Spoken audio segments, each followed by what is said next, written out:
You're listening to Retrospection Radio Theater. I'm Noah Martin, your narrator and host. We are proud to bring you Retrospection Radio Theater Season 7, Dreamwalker, featuring original music by Lizzie Zink.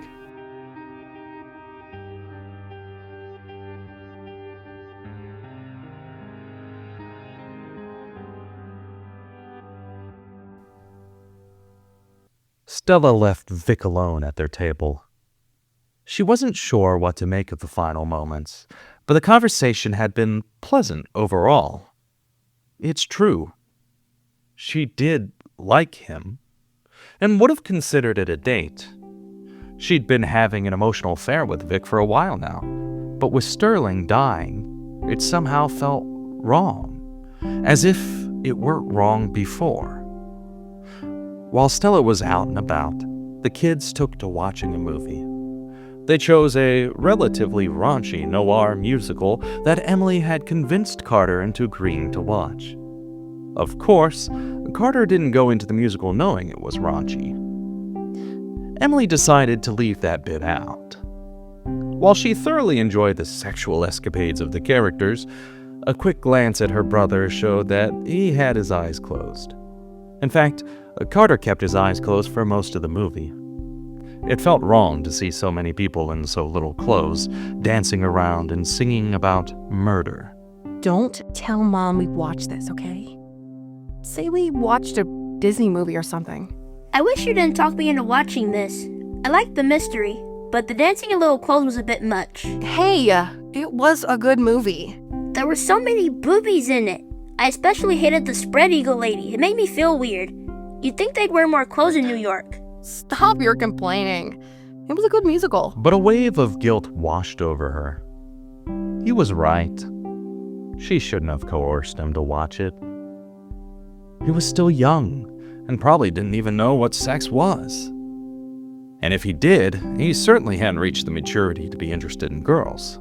Or boys, if he goes that way, she thinks. What would her father think of her, showing him such an adult movie? Well, Sterling, who had been sitting in his ghostly form at the foot of the couch, thoroughly enjoyed the movie, though he, too, felt that Carter shouldn't have watched it. He was too young to be exposed to this sort of stuff. Can we watch something I want to watch? Sure. What do you want to watch? They're normally playing Power Rangers around this time. Yeah, fine. We can watch Power Rangers. It's only fair. Half an hour later, the door opened.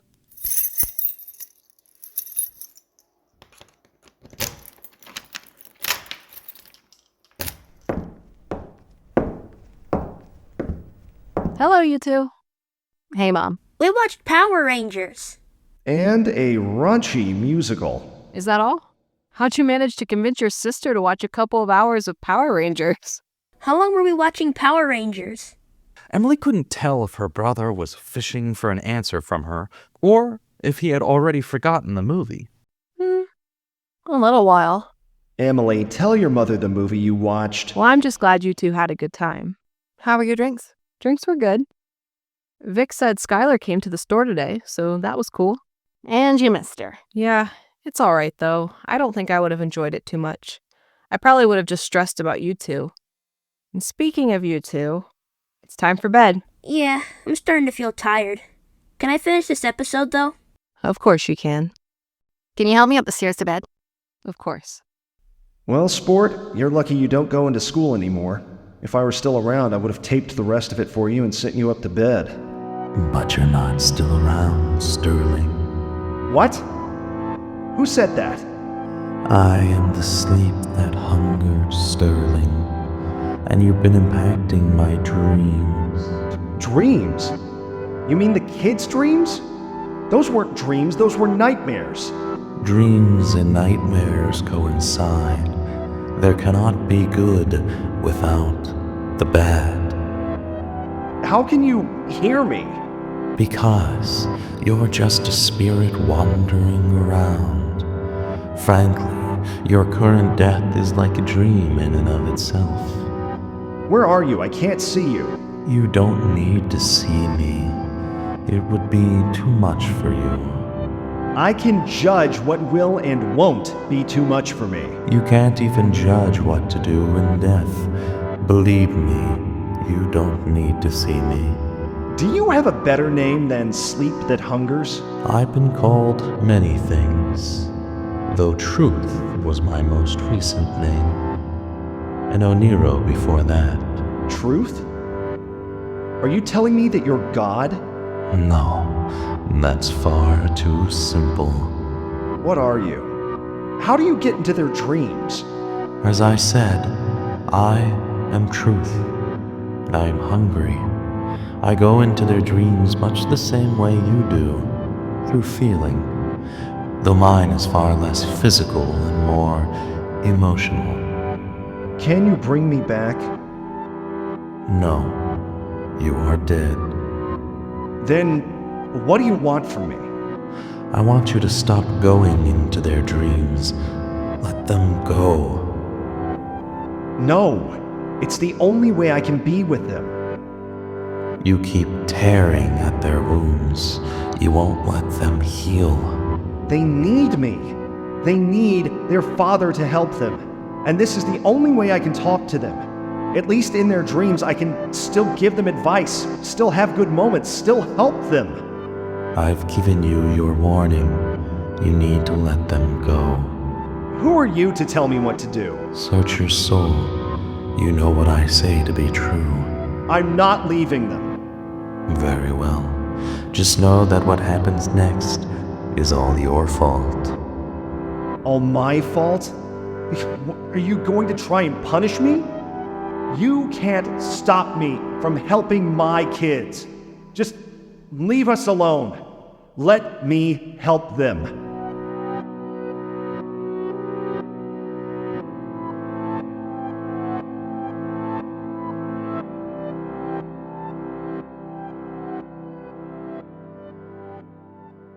All right, Carter. Time for bed. Carter rose from the couch. He shut off the TV while inching his way upstairs. Sure, he was tired, but he probably could have gotten through another episode and been happy. Soon enough, the three Huxleys had brushed their teeth, washed their faces, and completed the rest of their evening routines before heading to bed. Carter was the first to fall asleep. It didn't take him long at all. He merely closed his eyes and dozed off. But Emily and Stella stayed up a bit longer, thinking about things. Emily filled herself with guilt for forcing her brother to watch something that he didn't want to watch. Was that truly the type of sister she was? And Stella launched the next barrage in the long war for domination of her heart. Was it okay to start dating Vic so soon after Sterling's death? How would the kids react? Sterling made his way upstairs with the idea of entering into Carter's dreams yet again to try and help him to remember to keep a journal and to tell him everything was okay after that last dream. But curiosity tugged at him, and he wound up staring over his wife who lay asleep in their bed. Had it always been so big? That was great, Vic. I know it was. Stella was back at the bar. She and Vic sat at their table. The building itself seemed empty in this dream version. Do you think that he'll find out? I think it'll be okay. We haven't done anything yet. But what happens if we keep going with this and I divorce him? And you'll finally get to be with someone you care about. I care about Sterling. Uh-huh. No, I really do. But I don't love him anymore. At least, not that way. Maybe I should see a couples therapist or something. Maybe we can fix the marriage? You said it yourself. There's nothing left worth saving. He's not a bad guy, but he is really controlling. Can I get you two anything to drink? Sterling?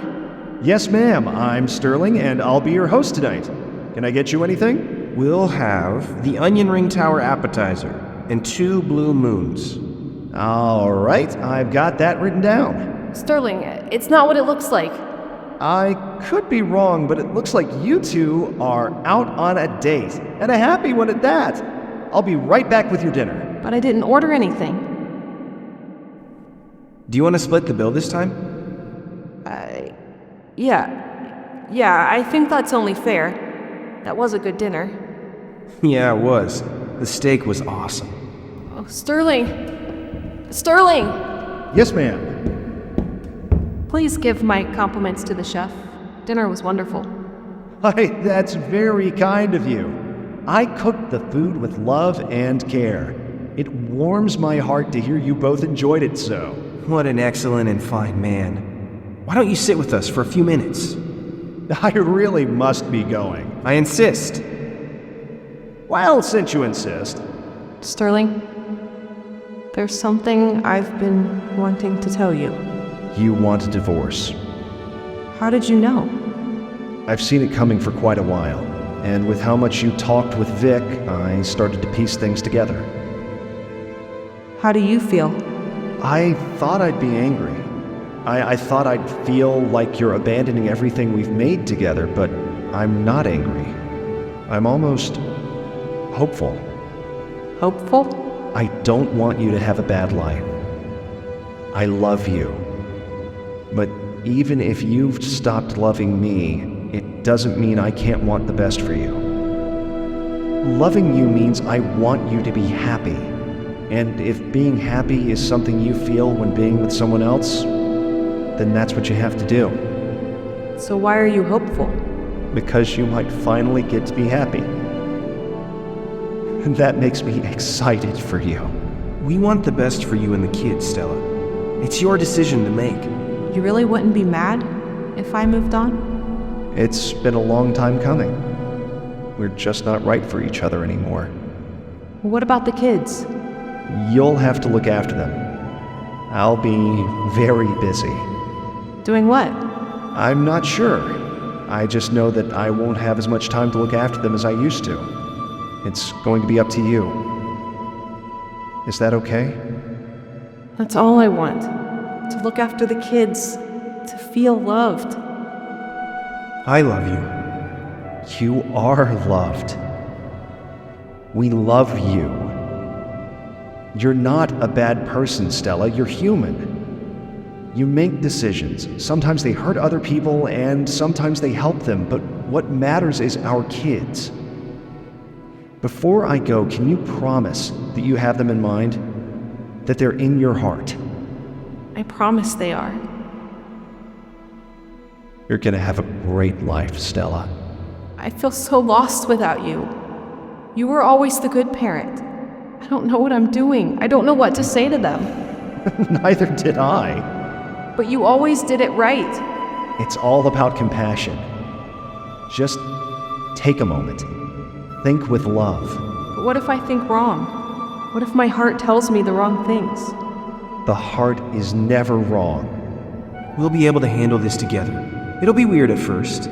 The kids might be angry about it, or upset. But I want to help you, to support you. It's not just you. It never was just you. What if I start to feel inadequate again? Then look at the people who love you the most. I do love you, Sterling. I know. Is this a dream? I think so. Are you real? Enough. What if Vic doesn't actually like me? He does. I feel so horrible. I was emotionally cheating on you. I know. You weren't faithful in the end. And, frankly, neither was I. I was far too married to my work. I lost sight of being a father and, more importantly, your husband. You promise you're not mad? It's okay, Stella. It's okay. I really do love you, Sterling. You're an amazing person. You should tell yourself that more often. You're right. I love you, Stella. You're an amazing person. Thank you for listening to this episode of Retrospection Radio Theater.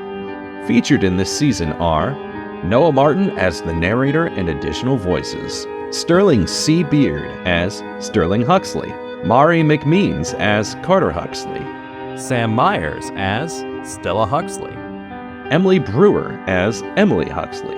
Providing additional voices are Mickey Joe and Mystic Waters.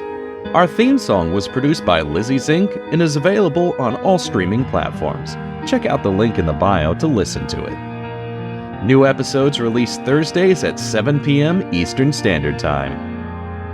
Please consider following, rating, or reviewing this podcast. You can also donate to the Ko-fi and Patreon link in the description. Your donations go towards paying cast members and helping produce more content. You can follow Retrospection Radio Theater on Facebook, Instagram, TikTok, and YouTube. For information about starting your own podcast, or for links to our social medias, you can go to www.retrospectionmultimedia.com. Join us again next week for another thrilling episode of Retrospection Radio Theater Season 7.